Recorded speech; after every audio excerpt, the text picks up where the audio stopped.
जिस चीज़ में फंसा हुआ है वो अगर नहीं ट्वीट कर पाया, नहीं उसको टाइम मिला, लेकिन इसका मतलब ये नहीं है कि उसके दिल में इस चीज़ का रहम नहीं था या वो ट्वीट नहीं कर पाया। किसी के घर में लाइट नहीं है, कुछ नहीं है, यहाँ के तो यही इशू है। मैं तो ये पॉजिटिव ही सोच रही हूँ क्योंकि किसी के पास जो है ना पैकेज नहीं है, कुछ नहीं है, उसने नहीं किया, चलो नहीं, लेकिन कश्मीर चले गए हैं तो अब वो गए तो ये आपकी सिक्योरिटी है, ये आपका हुकूमत चलाने का निज़ाम है, आप वो फेल हो गए।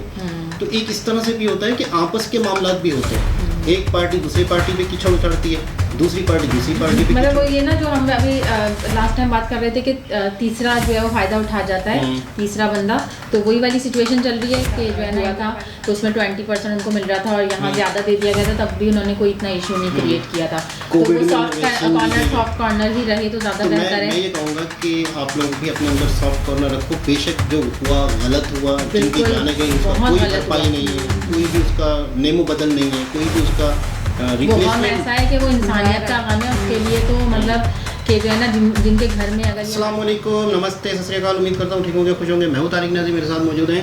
अस्सलाम वालेकुम, नमस्ते, सत श्री अकाल, मैं हूँ मिसाना सबा खान, मेरे साथ मौजूद हैं तबस्सुम उर्फ़े सही उर्फ़े ना नहीं डिस्टर्ब नहीं, तो चलते हैं वीडियो की तरफ, फिर करते हैं। परेशान नहीं है, सब बेहतर होगा। नहीं बस पता नहीं। अच्छा, कुछ लोग होते हैं सेंसिटिव हो जाती है कुछ लोग जल्दी, सेंसिटिव होते हैं तो चीज़ों को ज़्यादा लेते हैं। ये ज़्यादा जल्दी ले लेती है क्योंकि इनको ये है ना कि मतलब इंसानियत की जाननी जानी चाहिए। अच्छा, तो इस वीडियो का टाइटल है पहलगाम अटैक, लेटेस्ट जो अभी अटैक हुआ है उस पर है वीडियो, पाकिस्तान कश्मीर मोदी जी, इस तरीके से लिखा हुआ है। वीडियो को हिंदी में पढ़ें। दोस्तों, पहलगाम हमले का एक ऐसा वीडियो सामने आया है जिसने सबको हिलाकर रख दिया। इस वीडियो में आप देख सकते हैं कि कैसे एक टूरिस्ट जिप लाइन से पहले अपनी सेल्फी स्टिक से वीडियो बना रहा है। ये शख्स जब वीडियो बनाते बनाते आगे जा रहा है तभी उसके बैकग्राउंड में आपको भागते हुए कई लोग दिखाई दे रहे हैं। एक शख्स को तो गोली लगती है और वो वही मैदान में गिर जाता है, लेकिन ज्यादातर लोग एक अलग ही चीज की तरफ इशारा कर रहे हैं। लोगों का कहना है कि इस आदमी को जिप लाइन पर बिठाते वक्त पीछे खड़ा शख्स अल्लाहू अकबर बोल रहा है। अल्लाहू अकबर, अल्लाहू अकबर, अल्लाहू अकबर।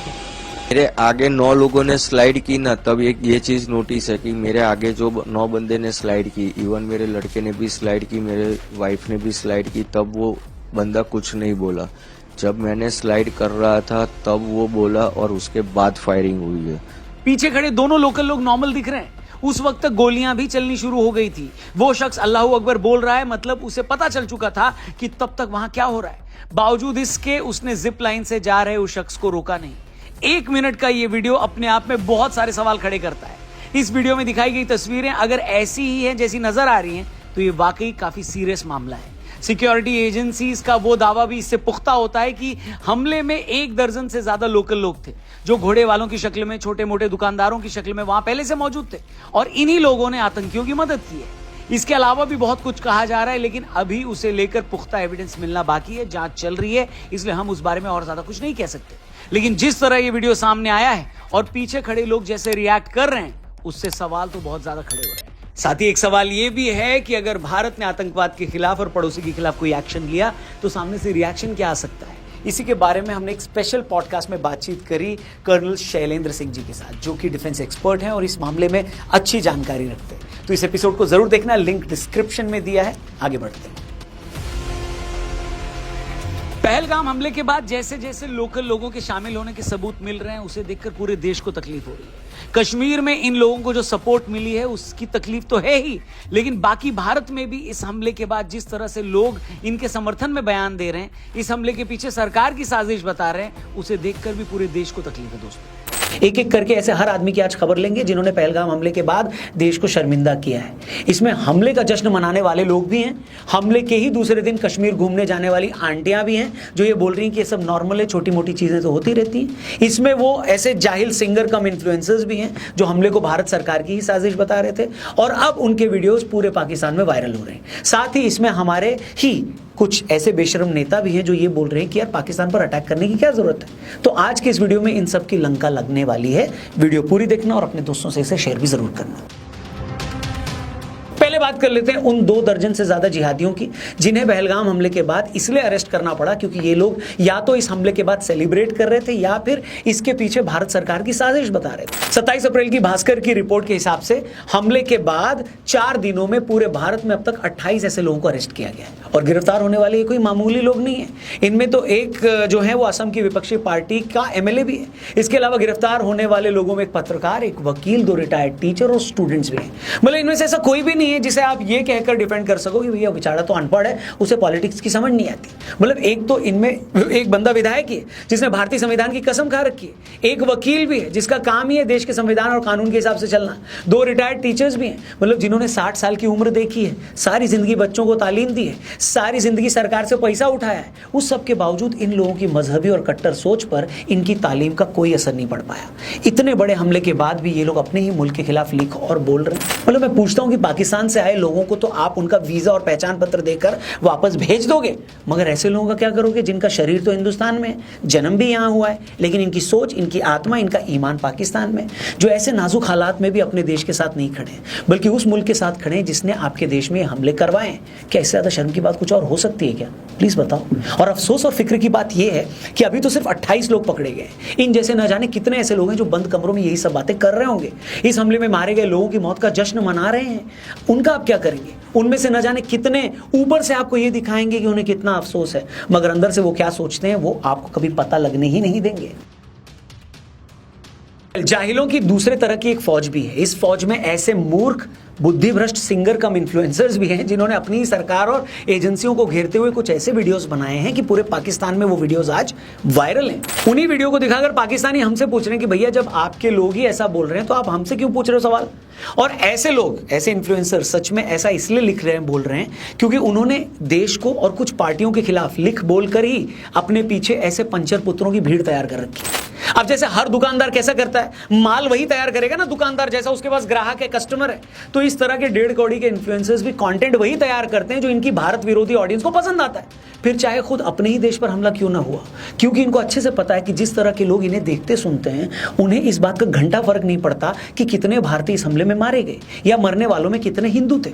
उन्हें तो हर मौके पर सरकार की, मोदी की बुराई सुननी है। तो ऐसे मौके पर भी अगर कोई उन्हें यह बता दे कि इस हमले में भी सरकार की गलती है तो यह सुनकर उनको मजा आता है। मतलब व्यूज और लाइक्स के इस गेम में ये लोग इस हद तक अंधे हो चुके हैं कि उन्हें अपने दुश्मन देश में भी अपने मुल्क को शर्मिंदा कर देने से फर्क नहीं पड़ रहा है। इसी तरह एक एक्टर हैं जिनका नाम है अतुल कुलकर्णी, जिनकी ट्विटर टाइमलाइन प्लीज आप जाकर देखिए। हमले के बाद से अभी तक पीड़ितों के लिए सर जी ने एक भी ट्वीट नहीं किया, लेकिन एक ही दिन में 6 बार ये लिख चुके हैं बैक टू बैक 2-2 घंटे के गैप में कि चलो कश्मीर, कश्मीर तुम्हें बुला रहा है। फिर कश्मीर पहुंच भी गए, वहां जाकर क्या बोल रहे हैं कि मैं तो कश्मीरियों को ये दिखाने आया हूं कि हम तुम्हारे साथ हैं। मैं पूछता हूं भैया तुम जाओ कश्मीर, उनको बोलो कि तुम उनके साथ हो, हम सब कश्मीरियों के साथ हैं। मगर इतने दिनों से तुमसे क्या एक भी लाइन, एक भी ट्वीट उन 25 हिंदुओं के लिए नहीं लिखी गई जिन्हें सिर्फ उनके हिंदू होने के लिए ही मार दिया गया कश्मीर में ही? मरने वालों में से 5-6 लोग तो कम से कम तुम्हारे स्टेट महाराष्ट्र के हैं सर जी। आपने आज तक जो भी नाम कमाया, फेम कमाया, पैसा कमाया, सब महाराष्ट्र की जनता के प्यार और आशीर्वाद से ही कमाया है। आज कश्मीरियों के साथ खड़ा होने के लिए वहां चले तो गए। कितना अच्छा होता अगर हमले में मारे गए किसी एक मराठी फैमिली के पास पुणे या मुंबई में भी चले जाते, उनकी बीवी और बच्चे का हौसला बढ़ाते। मगर ना, जो लोग धर्म के नाम पर मारे गए, जिनकी पैंट उतार कर उनको गोली मारा गया, जिनका धर्म पूछकर उन्हें मार दिया गया, उन्हें तसल्ली देने के लिए आपके पास एक ट्वीट नहीं है, एक लफ्ज नहीं है, एक स्टेटमेंट नहीं है। लेकिन आपको पहले जरूरी क्या लगा कि उस स्टेट के लोगों को तसल्ली दे दूं जहां ये सारा कांड हुआ है, क्योंकि वहां टूरिस्ट की बुकिंग कम हो रही है ना, वहां सब कुछ कैंसिल हो रहा है, धंधा जा रहा है। जान चली जाए चलेगा, धंधा नहीं जाना चाहिए सर, है कि नहीं? हेलो, आतंकवादी हैं, वो संदेश क्या देना चाहते हैं हमें? वो ये संदेश दे रहे हैं कि भाई साहब आप हमारे कश्मीर में आइएगा मत, वही तो संदेश दे रहे हैं वो टूरिस्ट को। तो मैंने कहा कि भाई ये तो नहीं होगा, ये हमारा कश्मीर है, ये हमारा देश है, हम तो आएंगे भाई। पहलगाम हमले में जिनके पति या रिश्तेदार मारे गए हैं, जिनकी आंखों के सामने उनका कत्ल हुआ है, वो ये बोल रहे हैं कि मारने से पहले आतंकियों ने उनके पति का धर्म पूछा। लेकिन 1000 किलोमीटर दूर कर्नाटक में बैठे एक मंत्री बोल रहे हैं कि नहीं नहीं, आतंकियों ने धर्म पूछकर नहीं मारा। इन्हीं नेताजी ने बोला कि नहीं, इस हमले के बाद हमें पाकिस्तान पर हमला करने की जरूरत नहीं है। कांग्रेस पार्टी के नेता मणिशंकर अय्यर ने कहा कि यह हमला इसलिए हुआ क्योंकि आजादी के बाद अभी भी दोनों देशों के बीच कुछ चीजें सुलझाई नहीं जा सकी हैं। कुछ लोगों ने कहा कि मणिशंकर का शायद डायरेक्ट इशारा कश्मीर की तरफ ही है। और इससे पहले रॉबर्ट वाड्रा ने जो बोला, एक वीडियो हमने बनाई थी, उन्होंने भी बोला था भारत में मुसलमानों के साथ जो हो रहा है ये हमला उसी के विरोध में हुआ है। अगर आप ध्यान से देखेंगे तो ये सारे बयान पाकिस्तान के साथ हमदर्दी वाले हैं। इनमें से कुछ बयान अपने तरीके से हमले को जस्टिफाई भी कर रहे हैं। अब होता ये है ना कि बाद में पाकिस्तान भारत के इन्हीं नेताओं, इन्हीं इन्फ्लुएंसर्स के बयान को ट्विटर पर शेयर करके, टीवी पर चलाकर ये साबित करता है कि ये मामला भारत की इंटरनल पॉलिटिक्स से जुड़ा है और पाकिस्तान का इससे कोई लेना देना नहीं। अब जैसा मैंने कहा कि हम पाकिस्तान से तो निपट सकते हैं, भारत में बैठे पाकिस्तानियों को तो उनके देश वापस भेज सकते हैं, लेकिन दिल से, दिमाग से, कर्म से, आत्मा से, गुर्दे से, फेफड़े से, कलेजे से जो पाकिस्तानी भारत में बैठे हैं, जिनके आधार कार्ड पर भारतीय लिखा है, उनका क्या करोगे? देखो, अब तक जिन लोगों का मैंने जिक्र किया है, इन सब के अपने अपने एजेंडे हैं। कोई हमले को इसलिए जस्टिफाई कर रहा है क्योंकि उसे लगता है कि ऐसा बोलने से उनका वोट बैंक खुश हो जाएगा। कोई हमले के लिए पाकिस्तान की बजाय अपनी सरकार को इसलिए कटघरे में खड़ा कर रहा है क्योंकि उसे लगता है कि ऐसा करके उसके सब्सक्राइबर्स खुश होंगे। लेकिन मुझे सबसे ज्यादा अफसोस होता है उस आम आदमी की इनसेंसिटिविटी देखकर। हमले के अगले ही दिन कुछ लेडीज का वीडियो वायरल हो रहा था जिसमें एक मैडम बोलती हैं कि अरे यहाँ तो सब ठीक है, हम लोग एंजॉय कर रहे हैं, छोटी मोटी घटनाएं होती रहती हैं। तो हम लोग यहाँ पे कश्मीर में आए हुए हैं, बहुत मजे कर रहे हैं। कुछ थोड़ी सी गड़बड़ हो गई है यहाँ पहलगाम में। इसके बाद ऐसे कितने ही वीडियो आए हैं जिसमें लोग कैमरे पर ये बोलते हुए देखे गए हैं कि यहाँ तो सब कुछ ठीक है, हम लोग मजे में हैं, खूब एंजॉय कर रहे हैं। जब मैं ऐसे लोगों को देखता हूँ ना दोस्तों, तो मेरे को समझ में नहीं आता कि क्या बोलूँ। हैरानी होती है कि क्या ऐसे लोगों के मन में 1% भी ख्याल नहीं आता कि अभी कुछ दिन पहले जो लोग मारे गए थे वो अपने ही देश के थे, अपने ही धर्म के थे, उनके मारे जाने में लोकल आतंकियों के शामिल होने के भी सबूत मिले। ऐसे में तुम कैसे हमले को छोटी मोटी घटना बताकर इतनी बेशर्मी से वहां से वीडियो डाल सकते हो यार? क्यों इनमें से कोई ये सवाल नहीं पूछता कि जो घाटी टूरिस्ट के लिए इतनी सेफ बताई जा रही है वो कश्मीरी पंडितों के लिए सेफ क्यों नहीं है? ठीक है, हम भरोसा करते हैं कि कश्मीर टूरिस्टों के लिए सेफ है, हम वहां जाएंगे भी, लेकिन भाई ऐसा भरोसा तुम कश्मीरी पंडितों को क्यों नहीं दिला पा रहे हो? उनके लिए भी कोई कैंडल मार्च निकाल दो और कैंडल मार्च निकाल कर बोलो कि नहीं भाई, घाटी सेफ है आपके लिए, वापस आकर बस जाओ। जो लोग हमले के बाद भी वहां घूमने जा रहे हैं, उनमें से क्या किसी के भी मन में उन लोगों के लिए कोई हमदर्दी नहीं है जो आज भी अपने धर्म की वजह से कश्मीर में मारे जा रहे हैं? मैं फिर से अंडरलाइन कर दूं, हमें किसी के कश्मीर घूमने से कोई प्रॉब्लम नहीं है, प्लीज जाओ, मगर वहां जाने के बाद एक सवाल जरूर पूछना वहां किसी भी लोकल को पकड़ के कि जिस कश्मीर में टूरिस्टों का आप लोग स्वागत कर रहे हैं, वहां कश्मीरी पंडितों का स्वागत क्यों नहीं है? टूरिस्ट तो फिर भी वहां घूमने जा रहा है, कश्मीरी पंडित तो वहां का मूल निवासी है, कश्मीर तो उसका अपना घर है। अगर कश्मीरियों को टूरिस्टों के न आने का दुख है तो उन्हें इससे कहीं ज्यादा दुख तो उन्हें कश्मीरी पंडितों के वहां न आने का होना चाहिए कि नहीं? बस एक बार वहां किसी भी लोकल कश्मीरी से पूछिएगा कि भैया कश्मीरी पंडितों को वापस बुलाने के लिए कश्मीर में कोई रैली कब होगी, कोई कैंडल मार्च कब निकाला जाएगा? और इसका कोई जवाब अगर आपको ना मिले तो खुद से जरूर ये पूछिएगा कि क्या रीजन है कि जो राज्य बाहर से आने वाले लोगों का तो खुली बाहों से स्वागत करने को तैयार है, मगर अपने ही लोगों को वहां दोबारा बसाने का रास्ता नहीं निकाल रहा है। अगर आपके पास जनाब, अच्छा, जिस कंट्री में जिस जगह पर ये चीज़ हुआ, अच्छा मुझे उस एक्टर का पॉइंट ऑफ व्यू देखिए, सबसे पहले तो उनको उनके हवाले से भी कोई ना कोई ट्वीट कर देनी थी कि नहीं यार वाकई ये बुरा हुआ है, ठीक है। अगर उन्होंने ये नहीं किया और कश्मीर गए तो मुझे वो कश्मीर जाने वाला भी उनका एक पॉजिटिव लग रहा है कि यार हम पॉजिटिव एक्ट है उनका कि लोग अगर ये कहें कि इतना बड़ा सानिया हुआ है, अब कश्मीर में टूरिस्ट नहीं आएंगे, लोग नहीं आएंगे, वहाँ पर हालात ख़राब हो जाएंगे, महंगाई वगैरह और बिजनेस वगैरह, तो जाहिर सी बात है देखिए जान का तो वही बात है ना कि सोशल मीडिया को इतना ज़्यादा सर पे सवार ना किया जाए कि कोई अगर किसी अपनी फैमिली प्रॉब्लम में, अपनी बीमारी में, किसी चीज़ में फंसा हुआ है, वो अगर नहीं ट्वीट कर पाया, नहीं उसको टाइम मिला, लेकिन इसका मतलब ये नहीं है कि उसके दिल में इस चीज़ का रहम नहीं था या वो ट्वीट नहीं कर पाया। किसी के घर में लाइट नहीं है, कुछ नहीं है, यहाँ के तो यही इशू है। मैं तो ये पॉजिटिव ही सोच रही होती हूँ कि किसी के पास जो है ना पैकेज नहीं है, कुछ नहीं है, उसने नहीं किया, चलो, लेकिन जिस वक्त चले गए हैं अब वो गए तो उनका जो रीज़न है बता रहे हैं वो पॉजिटिव है। वो ये कह रहे हैं कि मैं उनको सपोर्ट के लिए गया हूँ कि हम आपके साथ हैं, कि कश्मीर हमारा भी है। दहशतगर्दों का मैसेज ये है, उनको जो है ना इस जो सानिया हुआ इसका गम नहीं है, ऐसा नहीं होगा। दहशतगर्दों का जो मैसेज है कि अब कश्मीर में कोई ना आए, यानी हालात ख़राब रहे, लेकिन वो कह रहे हैं हमने जाके दिखाया कि यार हम हमारा कश्मीर है। अच्छा, उन्होंने ये सेंटेंस भी कहा है, हमारा कश्मीर है। तो जो वीडियो बना रहे हैं इन्होंने भी बहुत नॉलेज दी है, लेकिन कहीं ना कहीं ये भी अपनी वीडियो की वजह से ही बोल रहे हैं ना, इनको भी अपनी वीडियो वायरल करनी है, उसी वजह से इतनी डिटेल दे रहे हैं। और एक और चीज़ होती है कि कई इलाकों में मुस्लिम अक्सरियत ज़्यादा होती है, तो उन वहाँ के जो नेता हैं वो इस तरह से बयान देते हैं कि मुसलमान का वोट हमें मिले, यानी वो कहेंगे कि नहीं यार ये तो बाहर। अच्छा, एक बीजेपी खुद भी तो अपने नेता को बुरा बोल रहे हैं, बीजेपी पार्टी है, लेकिन ये बीजेपी पार्टी है, दूसरी पार्टी है। अब दूसरी पार्टी, एक बहुत बड़ा सानिया होता है हमारे कंट्री में या कहीं पर भी, एक पार्टी जो हुकूमत में होती है तो दूसरी पार्टी के लोग उसको उस चीज़ को मौका ढूंढते हैं कि देखो ये आपकी वजह से हुआ, ये आपकी सिक्योरिटी है, ये आपका हुकूमत चलाने का निज़ाम है, आप फेल हो गए हो। तो एक इस तरह से भी होता है कि आपस के मामलात भी होते हैं। एक पार्टी दूसरी पार्टी पे कीचड़ उछाड़ती है, दूसरी पार्टी दूसरी पार्टी पे मतलब वो कीचड़। ये ना जो हम अभी लास्ट टाइम बात कर रहे थे कि तीसरा जो है वो फायदा उठा जाता है, तीसरा बंदा।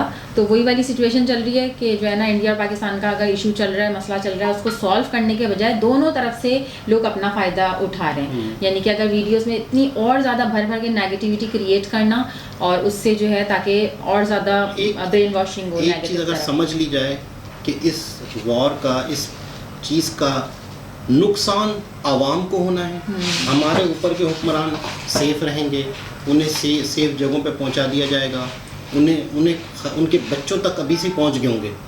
तो आवाम का, गरीब आवाम का ज़्यादा नुकसान है। तो अगर इस चीज़ को इंडिया ये समझता है कि हम पाकिस्तान को नुकसान पहुंचाएंगे, तो वो नुकसान पाकिस्तान का, पाकिस्तानियों का है, गरीबों का है। वो हमारे हुक्मरानों का नहीं है। उनके घर बार बार पढ़ने पड़े हैं।